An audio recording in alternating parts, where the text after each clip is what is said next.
Димаш Құдайберген.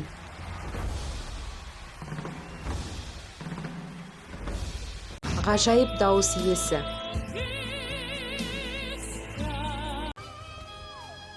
Сегіз қырлы бір сырлы әнші. Димаш миллионнан бір. Ол Мәскеуде, Нью-Йоркте, Лондонда және Бейжіңде миллиондаған адамдарды жинайды.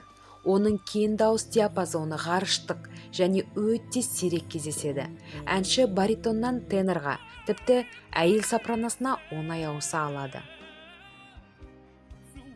Қазақстанның еңбек сіңірген қайраткері, достық елшісі, әлемдік деңгейдегі жұлдыз, Азияның ең тартымды 100 жігітінің қатарына енген және осының барлығы 30 жасында.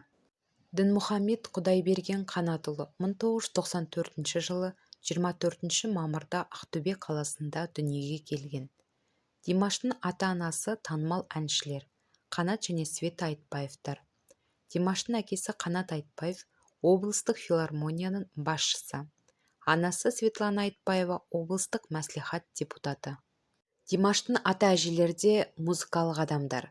Бірі домбырада ойнаса, екіншісінің ән айтуға бейімі болған. Атасы марқұм үнемі Димашқа қарапайым бол, тәкаппар болма деп ақылын айтып, жақсы тәрбие берген. Димаштың Раушан атты қарындасы Мансұр атты інісі бар. Ең алғаш рет спектакльде ойнауымен таныла бастады.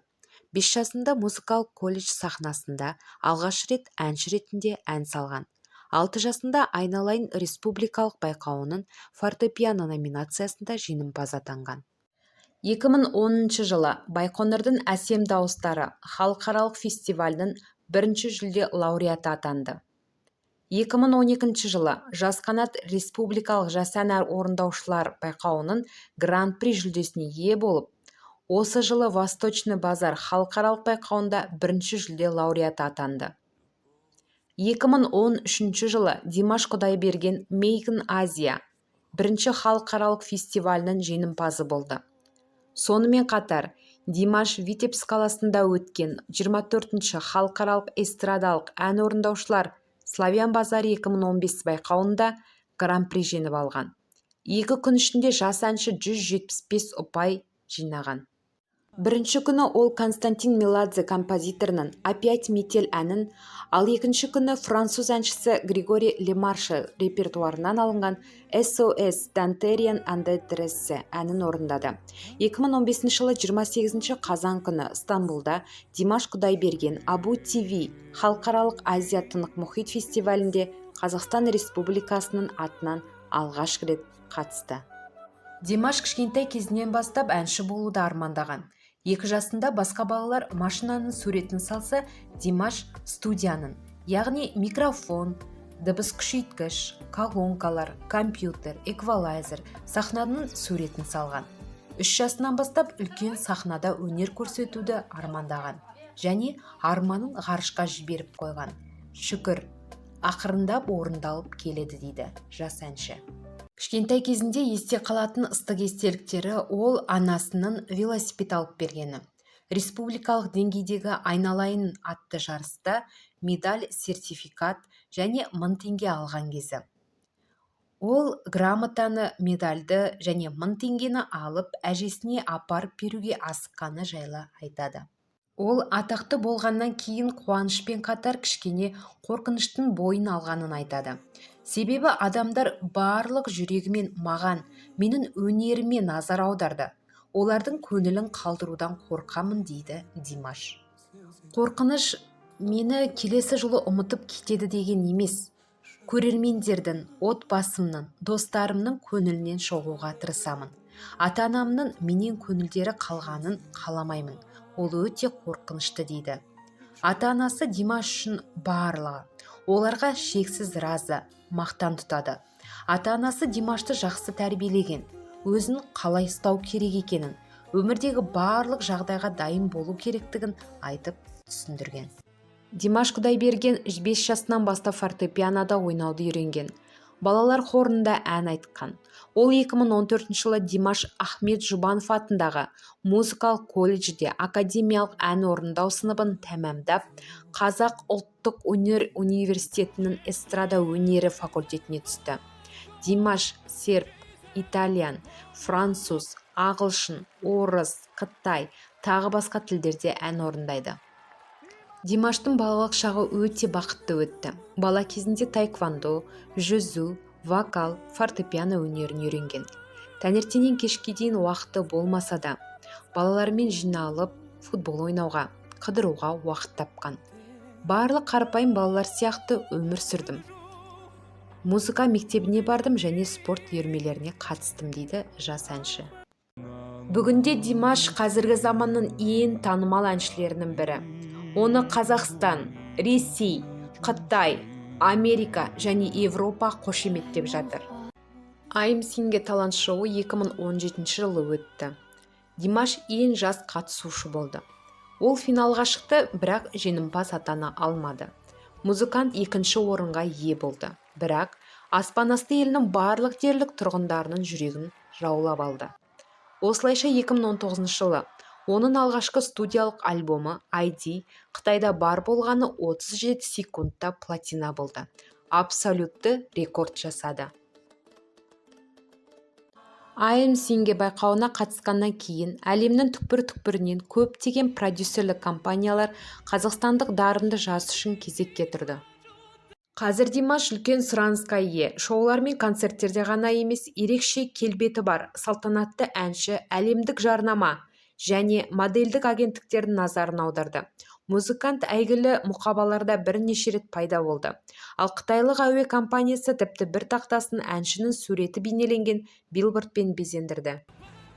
Димашомания бүкіл әлемді шарлады. Әншінің жанкүйерлер армиясы шынымен де үлкен. Олар оның әндерін біледі, гастрольдік кестесін қадағалайды және оны бүкіл әлем бойынша бақылайды. Ал ең үмітсіздер тіпті кумирінің атымен татуировка жасайды. Көптеген қыздар Димаштың музыкасы туралы ноталары оларды баурап алатынын және оның орындауының алғашқы секундтарында нағыз трансқа түсіретінін мойындайды.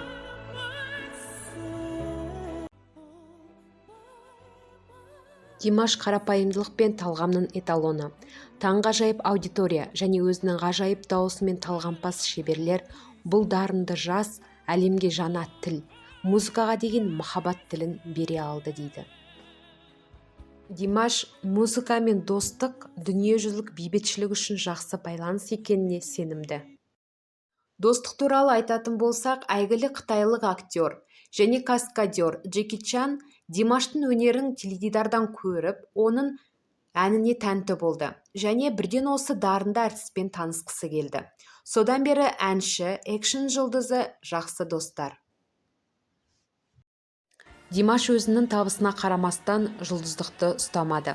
Ол қарапайым, үнсіз, тіпті аздап ұялшақ. Сондықтан сіздің алдыңызда шынымен жаһандық масштабтағы фигура бар деп айта алмайсыз.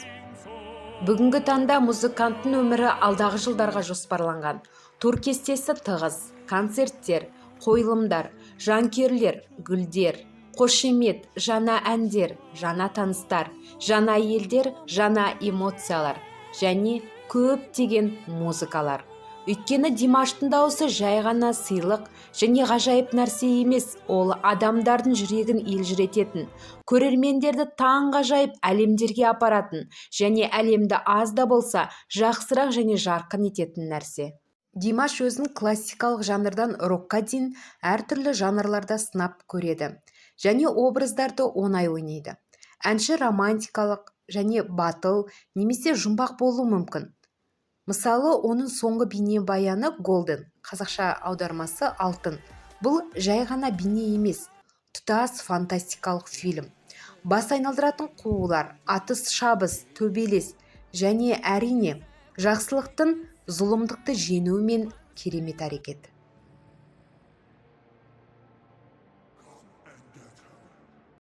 Студиялары Пекинде де, Ресейде де, Францияда да бар. Ол 4 сағат қана ұйықтайтынын, студияда барлық уақытының өтетінін айтады.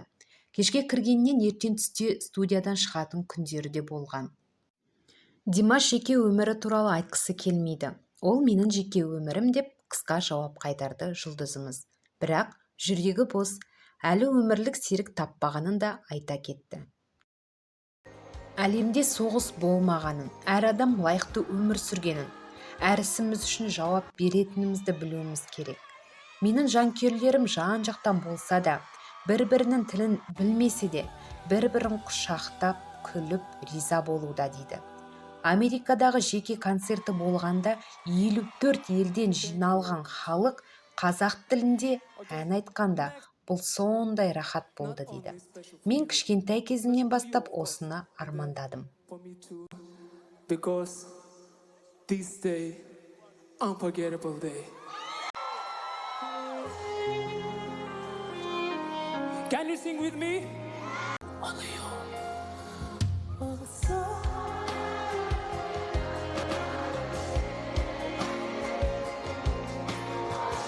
Осымен бүгінгі шығарылым аяқталды. Ұнаса лайк басып, каналға тіркелуді ұмытпаңыздар. Келесі қандай жұлдыз туралы білгілеріңіз келеді? Комментарийға жаза кетіңіздер. Келесі кездескенше.